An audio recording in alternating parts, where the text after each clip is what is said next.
The train whistle screamed across the hot Kansas air, and Jim Holay felt his heart jolt, like someone had struck it with a hammer. He had stepped off the stagecoach with one goal: earn a few coins and move on. But the moment his eyes landed on the stranded woman sitting alone at the Dodge City Railroad station, he knew his plans were about to change. Something about her quiet misery pulled at him harder than any memory of his broken past. Jim was a widower, haunted by the fresh ache of losing his wife and child. He carried nothing but a worn saddlebag, a heavy heart, and the belief that life had already taken everything worth caring about. Dodge City was just another stop, another place to drift through, another dusty day to survive. Yet he could not pull his gaze away from the stout woman in the purple gown, gripping a crumpled envelope in her shaking hands. Crowds rushed past her: cowboys, gamblers, families reuniting, and travelers searching for shade or whiskey. Folks tossed quick glances at her, some pitying, some cruel. She sat stiff on her trunk shoulders, slumped under the weight of fear and disappointment. Jim did not understand why, but something inside him stirred. It had been a long time since he felt anything except grief. The train hissed as steam rolled across the platform. That was when Jim made a choice that felt less like thinking and more like instinct. He walked toward her. The station master stood near her, explaining something in a low voice. Her brown eyes shone with tears she tried to hide. Jim caught pieces of their talk. A man named Robert Price not showing up. A mail-order bride arrangement gone wrong. The intended groom seeing her from a distance, calling her too big and walking away. Cruel judgment, cruel words. Jim felt anger rise sharp and fast. He had seen heartless men before, but abandoning a woman who had traveled across the country was something worse. Memories of his late wife returned, of how fragile a person could be when stepping into marriage. Hurt always cut deepest when someone trusted you. He stepped closer. "Ma'am, are you all right?" The woman looked up, startled. Her wide eyes flickered with fear, confusion, and maybe a small spark of hope. She swallowed hard. "My name is Lydia Davenport. I came here to be married. But the man who sent for me saw me and left. I do not know what to do now." Her voice shook like a small branch in a storm. Jim removed his hat, running a hand through his sweat-damp hair. He had not planned to help anyone today, but leaving her here felt wrong. "Ma'am, you need a safe place to stay for the night." "I know a boarding house run by Mrs. Farnsworth. She is a good woman." Lydia hesitated, studying him as though trying to decide if she could trust him. A gust of wind whipped her hair loose, soft curls falling around her face. Behind her trembling fear, there was a spark of courage, a quiet strength that surprised him. "Thank you," she whispered. "I do not know where else to go." Jim arranged for the station master to keep her trunk, then gently guided her off the platform. They walked through Dodge City side by side. Cowboys leaned against saloon posts, sending rude stares. Lydia fought shame, but kept her chin lifted. Jim shot cold looks at the men, making them fall silent. He did not fully understand why he felt so protective. But he was. At the Farnsworth boarding house, a modest two-story building, Mrs. Farnsworth welcomed them with warm kindness. Lydia got a small room, and Jim paid a few extra coins behind her back so she would not worry. Usually he would sleep in a bunkhouse or look for work right away, but this time he stayed for supper. They sat across from each other at a wooden table, eating venison stew and cornbread in quiet bites. Lydia ate with careful manners, but Jim could see how hungry she was. He asked about her home in Pennsylvania, her seamstress work, the letters she had exchanged with Robert Price. When she spoke of being abandoned, her voice cracked. "I am not a small woman. I know that." He said he wanted someone strong. But when he saw me, he walked away. I felt worthless. Jim listened, jaw tight. "No one deserves that," he said quietly. When supper ended, Lydia gently touched his wrist. "You have shown me more kindness today than he ever did." Jim did not know what to say, so he nodded and stepped out into the cool night. But he found himself unable to walk far from the boarding house. Something inside him pulled him back toward her soft voice, her steady courage, her lonely eyes. Over the next days, Jim found small jobs around town. He told himself he stayed for the work. But every evening he found himself walking toward the Farnsworth porch, where Lydia often sat watching the dusty road. And every evening she was there quietly, waiting, uncertain of her place in the world. Lydia worried about money. She had little left. Jim leaned on the porch rail beside her, watching the sky turn gold. "You are a seamstress. Dodge City always needs mending." "You can find work," she sighed. "I hoped I would find a life here. But it feels like the world does not want me." Jim surprised himself with the strength in his voice. "You are not the foolish one. The man who left you is." Her eyes lifted to his. Something warm passed between them, a quiet, hopeful bond forming from shared loneliness. That night, Jim lay awake in the bunkhouse, staring at the dark ceiling. Something had begun between them, small, fragile, and real. And Lydia, alone in her room, whispered a tired prayer, not for the man who left her, but for the gentle widower who had shown her unexpected kindness. They did not say the words yet. But the first spark of something deep had started to grow. A hot wind swept over Dodge City as Jim Holay tightened the saddle strap on a borrowed mule. He tried to stay busy each day, cleaning stalls, fixing fences, and hauling feed.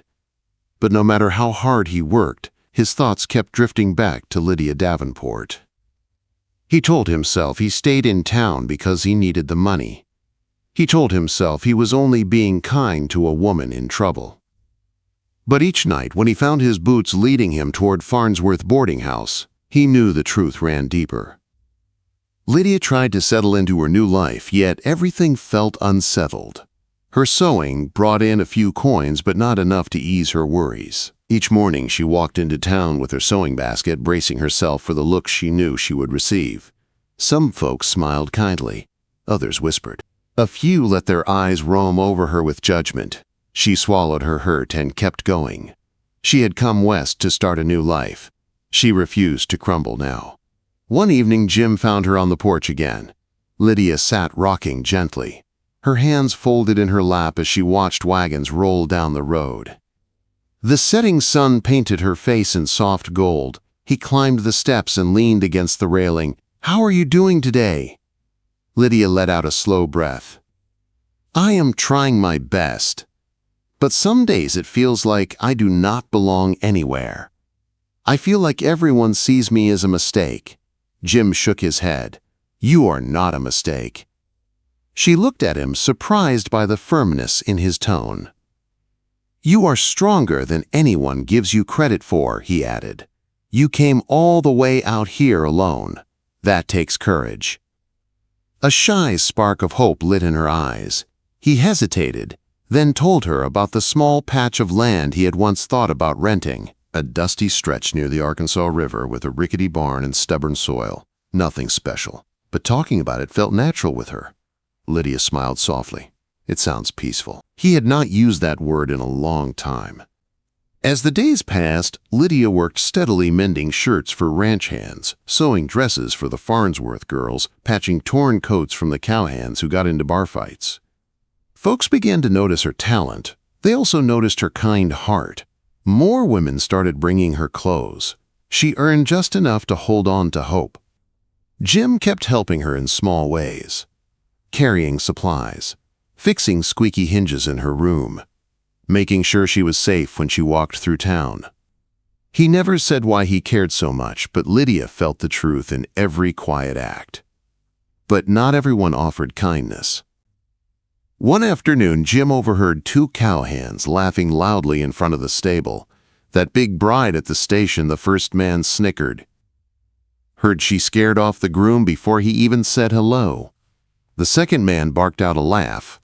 He was smart to run. A man could break a horse easier than that kind of woman. Jim felt heat burn up his neck. Without thinking, he dropped the bucket he was carrying and strode toward them. "You two got nothing better to do than insult a lady." The men froze. Jim stood tall and solid, his eyes cold. One man spat on the ground. "We were just joking." "It was a poor joke," Jim said. "You say anything like that again and you will regret it." They backed away, muttering under their breath, but not daring to cross him. Jim picked up his bucket again, breathing hard. He was not a man who looked for fights. But hearing Lydia mocked lit something fierce inside him. That evening he found Lydia on the porch again, sewing a torn shirt. Her shoulders looked tense and tired. He sat beside her without a word. "Long day?" she asked gently. "Kind of," he said. "But seeing you makes it better." The words slipped out before he could stop them. Lydia froze needle halfway through fabric. Her cheeks warmed a soft pink. "Thank you, Jim," she said quietly. "No one has ever said anything like that to me." They talked as the evening deepened. They spoke about small things, her stitching his chores, the strange ways of Dodge City. Their voices blended into the soft hum of night until the stars glimmered above them. But everything changed when a letter arrived for Lydia the next morning. It came from her family in Pennsylvania. She read it on the porch, hands trembling. They had sent a small amount of money, telling her to come home. Forget the West, forget her foolish dreams. Lydia blinked back tears. "They never believed in me," she whispered. "They think I should give up, go home, and pretend none of this happened. Maybe they are right."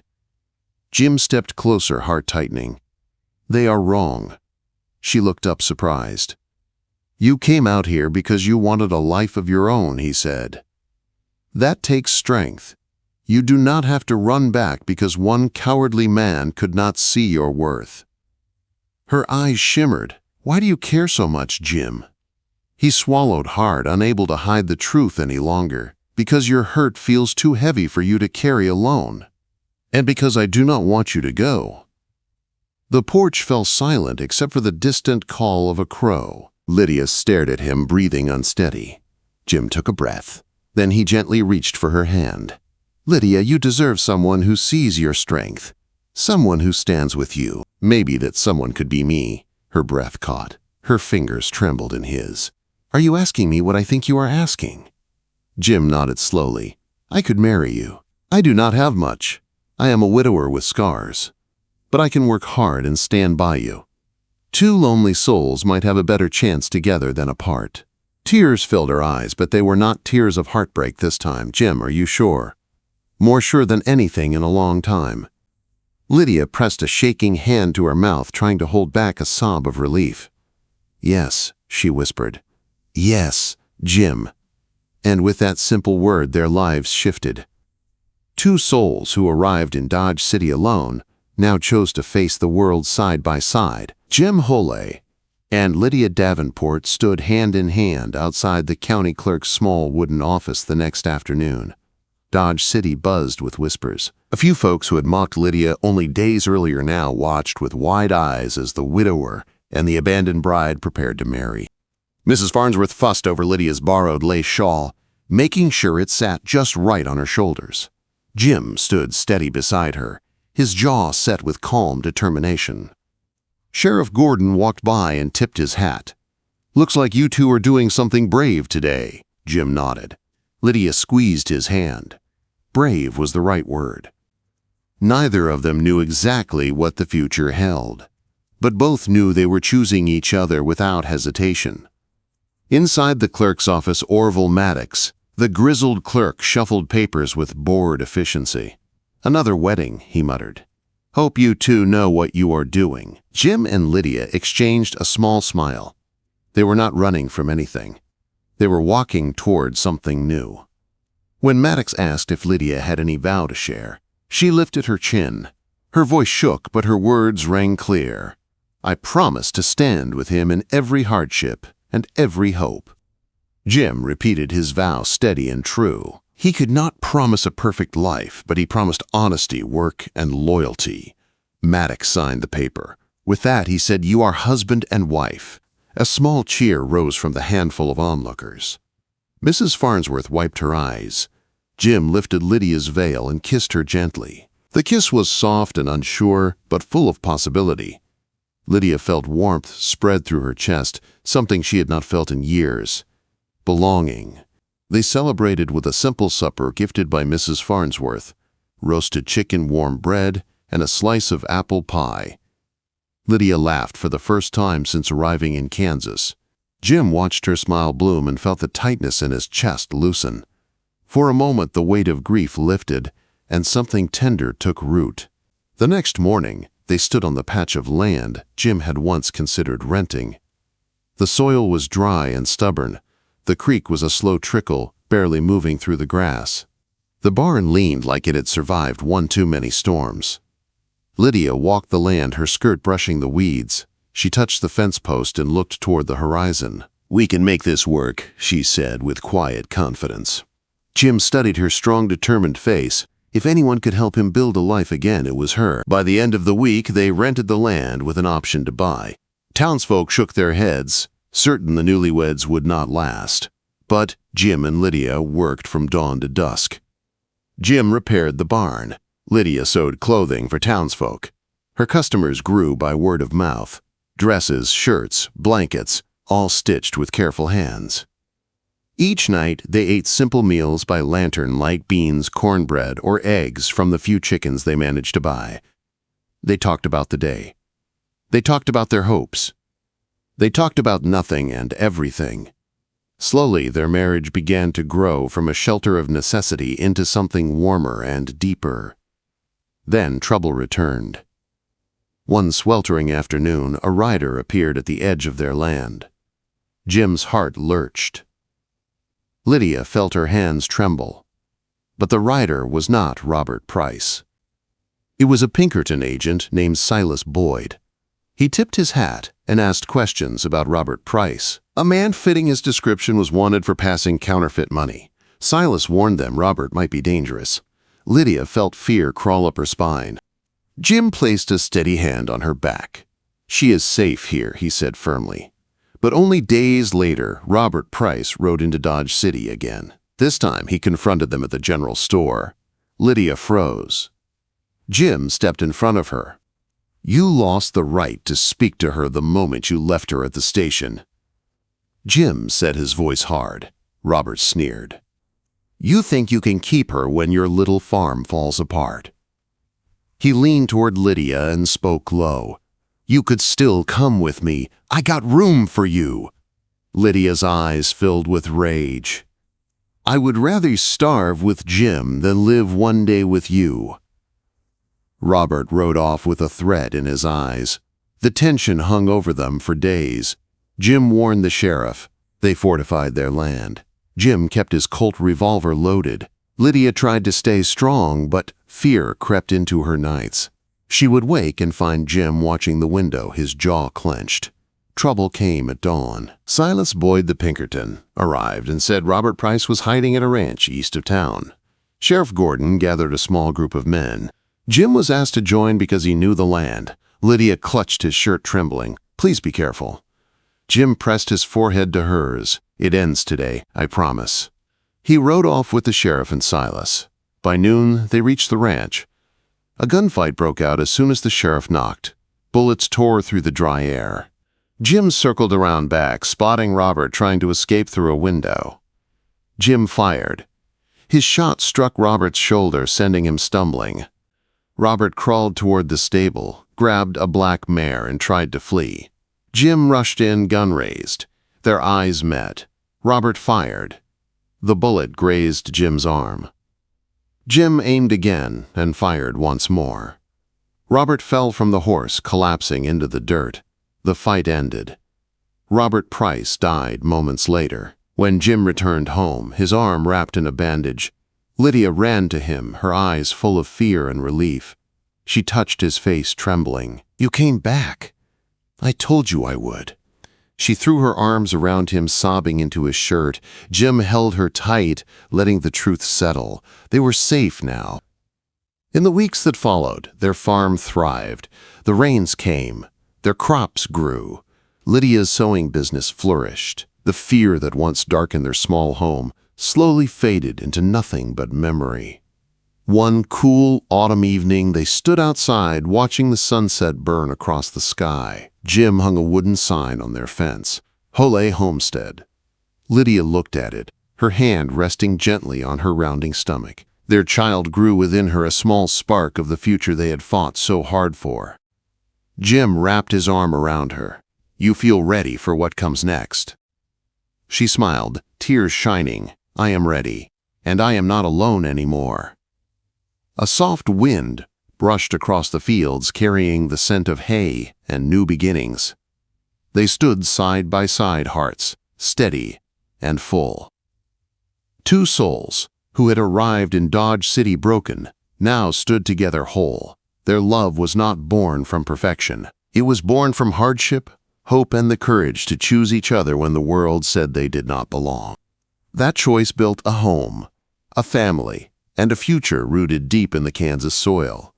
And it was enough.